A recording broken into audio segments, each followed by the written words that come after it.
চলমান Iran Israel উত্তেজনার কেন্দ্রে এখন একটাই নাম, আয়াতুল্লাহ আলী খামেনি। মার্কিন প্রেসিডেন্ট ডোনাল্ড ট্রাম্পের সরাসরি হুঁশিয়ারি, ইসরায়েলি প্রধানমন্ত্রী নেতানিয়াহুর ছায়া অভিযান, সবকিছুই যেন টার্গেট এই ইরানের সর্বোচ্চ নেতাকে নিয়ে। কিন্তু খামেনি কি শুধু ইরানের সর্বোচ্চ ধর্মীয় নেতা, নাকি মুসলিম বিশ্বের প্রতিরোধ ও নেতৃত্বের প্রতীক? ইরান ও ইসরায়েলের মধ্যে চলমান উত্তেজনা এখন স্পষ্টভাবে আবর্তিত হচ্ছে এক ব্যক্তিকে ঘিরে। যুক্তরাষ্ট্রের প্রেসিডেন্ট ডোনাল্ড ট্রাম্প খোলাখুলিভাবে তাকে সহজ লক্ষ্যবস্তু বলে অভিহিত করেছেন। ইসরায়েলের প্রধানমন্ত্রী বেনিয়ামিন নেতানিয়াহু সামরিক হুমকি ও আক্রমণ স্পষ্ট করে দিয়েছেন। এই ঘোষণাগুলো ইঙ্গিত দিচ্ছে পরিস্থিতি যে কোনো সময় রূপ নিতে পারে সরাসরি সংঘাতে। কিন্তু কে এই আয়াতুল্লাহ আলী খামেনি, আর কেনই বা এই ব্যক্তির ওপর এত ক্ষিপ্ত বিশ্বমোড়ল যুক্তরাষ্ট্র? আয়াতুল্লাহ আলী খামেনি তিনি কেবল একজন ধর্মীয় নেতা নন, তিনি ইরানের শাসক ব্যবস্থার সর্বোচ্চ স্তম্ভ। 1939 সালে জন্ম মাশহাদে। 1979 সালে ইসলামী বিপ্লবের প্রাণপুরুষ আয়াতুল্লাহ খোমেনির ঘনিষ্ঠ শিষ্য।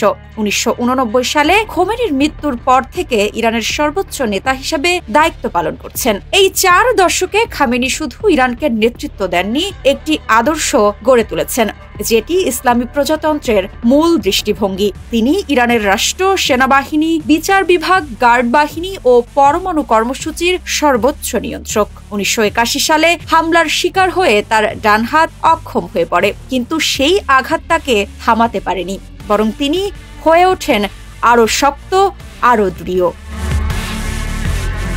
আয়াতুল্লাহ আলী খামেনির কৌশল ছিল সরাসরি যুদ্ধ নয়, প্রক্সি প্রতিরোধ গড়ে তোলা। হিজবুল্লাহ, হামাস, আনসারুল্লাহ সহ বহু গোষ্ঠীকে নিয়ে তিনি গড়ে তোলেন অ্যাক্সিস অব রেজিস্ট্যান্স, যা আজ মধ্যপ্রাচ্যে ইসরায়েল ও যুক্তরাষ্ট্রের বিরুদ্ধে সবচেয়ে বড় চ্যালেঞ্জ।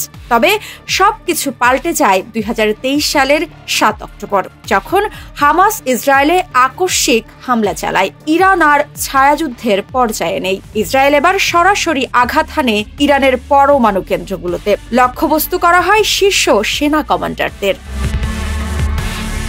এই প্রেক্ষাপটে খামেনিকে টার্গেট ঘোষণা করে মার্কিন প্রেসিডেন্ট ডোনাল্ড ট্রাম্প নতুন এক মোড় তৈরি করলেন। এই বক্তব্য শুধু রাজনৈতিক উত্তেজনা নয়, বরং সরাসরি সামরিক হুমকি, একটি সম্ভাব্য ডিসিশন স্ট্রাইক বা নেতৃত্ব হত্যা অভিযানের ইঙ্গিত। তবে খামেনি কেবল ইরানের নেতা নন, তিনি অনেক মুসলিমের চোখে মুক্তির প্রতীক। ফিলিস্তিন প্রশ্নে তার অবিচল অবস্থান, আমেরিকান প্রভাবের বিরুদ্ধে স্পষ্ট কণ্ঠ এবং মুসলিম জোটের মধ্যে ঐক্য প্রতিষ্ঠার চেষ্টা, সবকিছু তাকে ভিন্ন মাত্রায় নিয়ে গেছে। তার বক্তৃতায় যেন বার্তা থাকে, সেটি অস্ত্রের চেয়েও শক্তিশালী হয়ে পৌঁছে যায় তেহরান থেকে গাজা, বেইরুত থেকে বাগদাদ পর্যন্ত।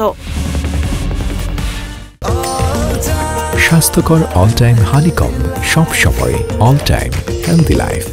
আয়াতুল্লাহ আলী খামেনিকে লক্ষ্যবস্তু করার হুমকি শুধু একজন নেতার বিরুদ্ধে নয়, একটি আদর্শ ও এক দীর্ঘ প্রতিরোধ ইতিহাসের বিরুদ্ধেও আঘাত। প্রশ্ন এখন, এই আঘাত কি খামেনিকে থামাতে পারবে, নাকি মধ্যপ্রাচ্যে শুরু হবে আরেকটি অপ্রতিরোধ্য অগ্নিসংযোগ? মৃত্তিকা সিনহা বিশ্বাস, নিউজ 24।